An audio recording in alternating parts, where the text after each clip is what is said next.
Olá, aqui é o Alisson e hoje eu vou comentar sobre o livro Uma Confissão, de Tolstói. Bom, e esse livro ele estava na minha lista, de metas para 2022. Ali no nosso vídeo, de retrospectiva de 2021, eu cheguei também a comentar que eu estava utilizando esse livro aqui como referência, para o meu TCC na pós-graduação. E eu aguardei sair então o resultado ali da minha aprovação para gravar esse vídeo aqui. E agora, então eu posso vir aqui e dizer que fui aprovado e sou então oficialmente, pós-graduado em Ciências Humanas. Bom, e nesse vídeo eu vou organizar ele em 3 partes, A parte inicial que eu vou explicar de forma resumida todo o cenário, tudo que acontece aqui no livro. Em uma segunda parte, então, eu vou vou ler alguns trechos do livro. Eu gostaria até de ler todo o livro, se fosse possível, porque esse livro foi muito importante para mim, ele ainda é muito importante para mim. Mas como o vídeo ficaria gigantesco, eu separei apenas alguns trechos e numa terceira parte aqui no vídeo eu vou comentar então um pouco sobre esse relato pessoal, da minha experiência com esse livro. Bom, então nesse livro a gente acompanha um relato autobiográfico aqui do Tolstói sobre um período na vida dele onde ele passou por uma fortíssima depressão, levando ele a ter até mesmo pensamentos suicidas. E nesse período, a gente está falando de um período ali de extremo sucesso do autor, porque ele já tinha publicado outros grandes livros, por exemplo, como Ana Karenina e Guerra e Paz. Então nós estamos falando aqui de um período onde o autor ele já desfrutava de muito status, de muito dinheiro, quando ele praticamente não tinha nenhuma necessidade básica, tanto para ele como para sua família também. Mas é exatamente nesse período que o Tolstói ele relata alguns pensamentos do tipo: para que tudo isso? Para que eu escrevo se eu serei esquecido? Qual é a importância da vida? Questionamentos então que levaram ele por um caminho de depressão, de muita dúvida. E isso acabou gerando ainda mais ansiedade no autor para tentar descobrir então qual seria a resposta, para que tudo isso, para que seria importante viver. E como ele não conseguia chegar então em alguma resposta, a única solução que parecia plausível para ele, que parecia fazer sentido, era que a vida não tinha sentido nenhum. E se ela não tinha sentido, o suicídio era a única razão, porque senão ele estaria perpetuando ali o sofrimento. Porém, alguma coisa faz ele achar que essa não pode ser a solução, de que essa seria uma solução muito simples, digamos assim. E ele passa a tentar buscar, então, encontrar essa razão de outras formas, através dos livros, por exemplo, mas é no povo, nas pessoas simples ali, nos trabalhadores do dia a dia, que ele acaba representando muitas vezes pelos mujiques, por exemplo, ali na Rússia, que ele começa então a encontrar alguma razão de viver através então da religião. Então é nesse momento que o Tolstói ele começa a se reconectar com o seu lado religioso, que ele tinha largado mão desde muito novo. E vale ressaltar que esse livro ele só foi publicado oficialmente em 1906, 4 anos antes ali da morte do autor, devido à forte pressão e poder ali que a Igreja Ortodoxa exercia sobre o governo na Rússia, já que nesse livro aqui o autor ele faz algumas críticas à Igreja Ortodoxa. Bom, e passando então para a segunda parte aqui do vídeo, eu resolvi começar então com um trecho onde o autor ele fala sobre a sua desconexão com a religiosidade logo muito cedo ali na infância. A doutrina religiosa que me foi transmitida desde a infância desapareceu dentro de mim da mesma forma como nos outros. A única diferença é que, como comecei cedo a ler e pensar, minha renúncia à doutrina religiosa se tornou consciente também muito cedo. Aos 16 anos parei de rezar e, por iniciativa própria, parei de ir à igreja e jejuar. Parei de crer no que tinham me transmitido desde a infância, mas acreditava em algo.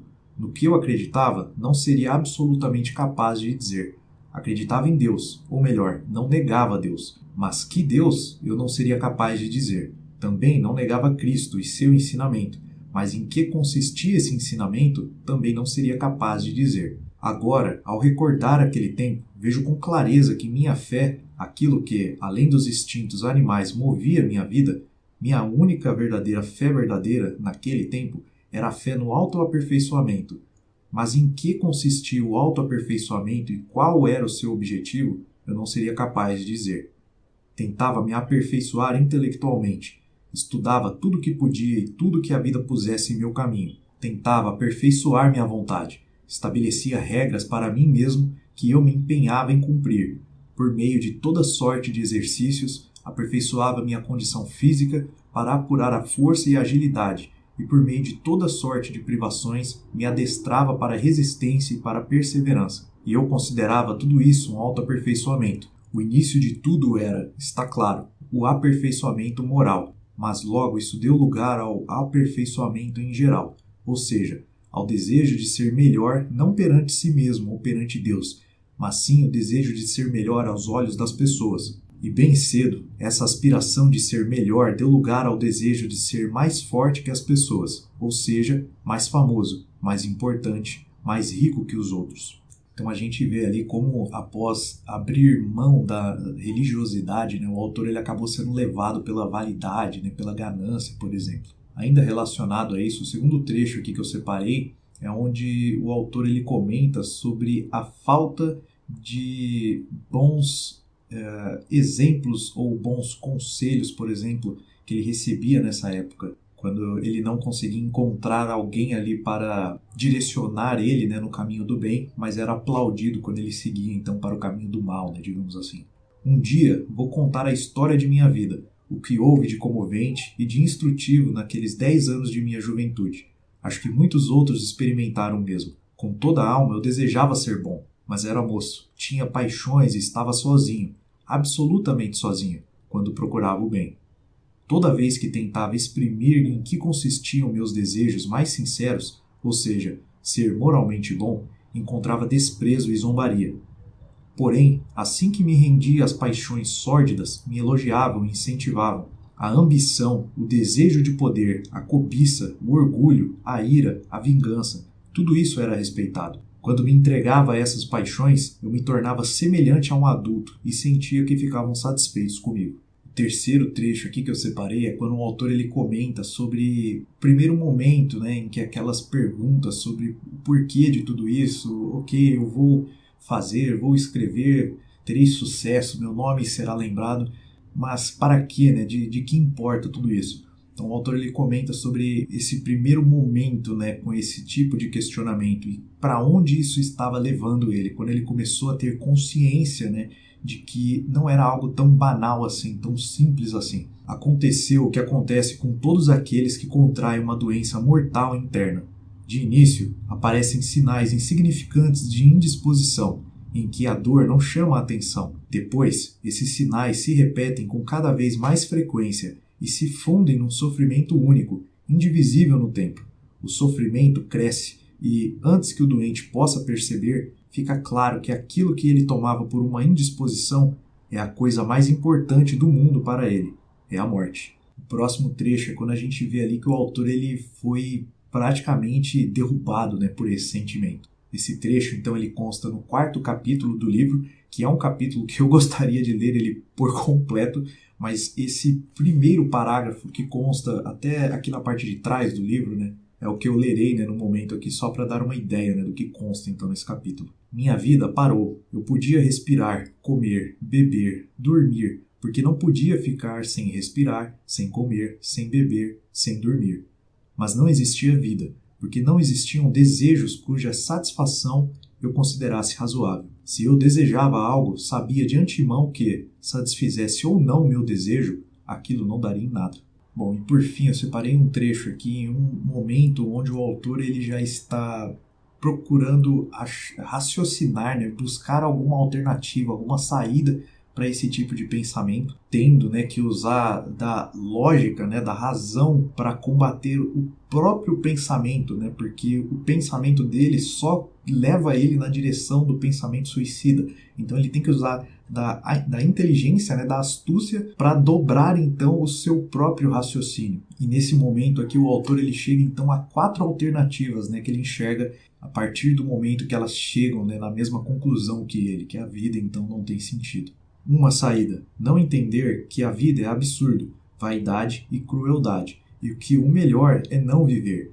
Eu não podia deixar de saber disso, e, uma vez que sabia, não podia fechar os olhos. Outra saída: aproveitar a vida como ela é, sem pensar no futuro, e isso eu não podia fazer. A exemplo de Sakyamuni, Eu não podia sair para passear, uma vez que sabia da existência do sofrimento, da velhice e da morte. Eu tinha uma imaginação muito viva. Além do mais, não podia me alegrar com o acaso momentâneo que punha um prazer passageiro em meu caminho. Terceira saída. Uma vez compreendido que a vida é crueldade e absurdo, dar um basta, matar-se. Eu entendia isso, mas por alguma razão ainda não me matava. Quarta saída. Viver na situação de Salomão e Schopenhauer. Saber que a vida é uma brincadeira tola que fizeram comigo. E, mesmo assim, continuar a viver. Lavar-me, trocar de roupa, almoçar, falar e até escrever livros. Para mim, isso era repulsivo, torturante, mas eu permanecia nessa situação. Bom, e mais para frente, né, no livro, o autor ele vai detalhar ali como que foi, né, a sua experiência, então, né, de passando por esse estado, né, como por exemplo desse último trecho aqui que eu li, até o ponto em que ele começa a enxergar uma outra saída, né, uma outra razão, né, de viver através então da perspectiva ali religiosa. Mas eu acho que eu não posso comentar sobre tudo aqui, né, do livro, para deixar você aí com uma curiosidade, né, para então pegar esse livro aqui para ler. Bom, agora sobre o meu relato pessoal, né, com esse livro. Eu lembro que a minha mãe ela chegou a mandar para mim um link de um vídeo da Antofágica, que eu vou colocar um link aqui na descrição, onde eles comentavam sobre a vida, né, de Tolstói. Se eu não me engano, até a capa, né, do vídeo era Tolstói Vida Louca, alguma coisa assim. E esse foi um momento em que eu também estava passando ali por um período, né, de depressão, quando todos os âmbitos ali da minha vida estavam bem, quando eu, em tese, né, não tinha do que reclamar, mas mesmo assim eu sentia que faltava algo, sabe? Eu sentia que faltava uma razão. E esse tipo de pensamento me levou também a cogitar certos tipos de pensamentos suicidas. Mas algo me dizia ali naquele momento que eu não estava enxergando direito, sabe, o assunto. Alguma coisa me deixava com o pé atrás de que essa seria de fato, né, a solução.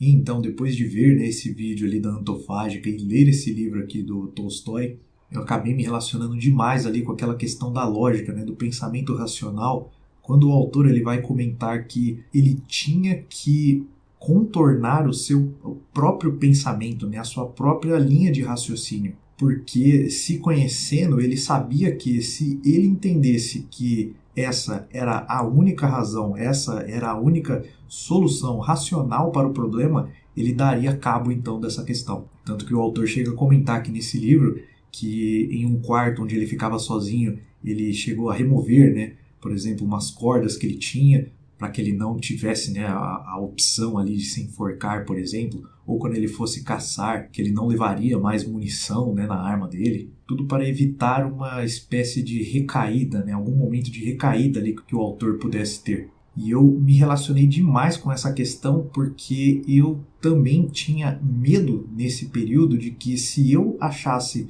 que essa era a única forma, o único caminho possível, que eu iria seguir nessa direção. Então, me tranquilizou quando eu fiz a leitura aqui desse livro que eu consegui encontrar alguém que, de certa forma, tinha, né, passado pelo mesmo problema, principalmente sobre essa questão mental, né, de batalhar, né, contra seus próprios pensamentos ali para sair, então, dessa direção, e que o autor, então, ele havia conseguido, né. Tudo bem que aqui, né, o autor ele conseguiu isso através, então, da religião, que naquele momento não era uma opção para mim, mas eu sabia que existia uma possibilidade, né? Talvez a religião não fosse uma opção para mim, mas algo poderia ser. E quem diria, né? Eu já venho me aproximando mais desse meu lado religioso. Mas, em resumo, esse livro aqui ele funcionou como uma fonte de esperança, sabe, para mim naquele momento. E eu não acho, né, que é besteira falar que esse livro ele ajudou a salvar então a minha vida.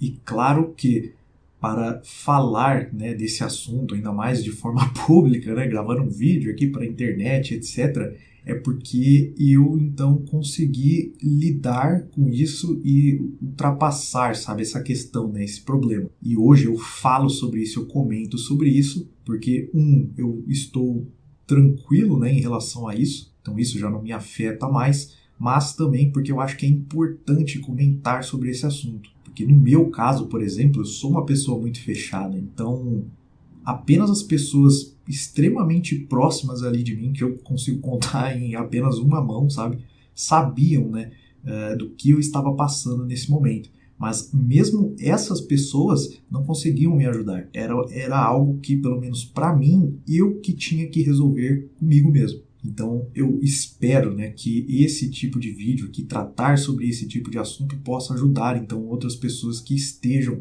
passando por isso ou que conheçam alguém, né, que esteja passando por isso.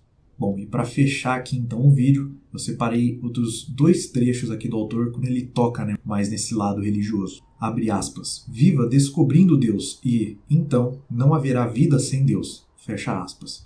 E, mais forte do que nunca, tudo se iluminou dentro de mim e à minha volta, e essa luz já não me abandonou. Em um outro trecho mais à frente. Assim, cheguei à fé porque, fora da fé, eu não encontrei nada, rigorosamente nada, senão destruição.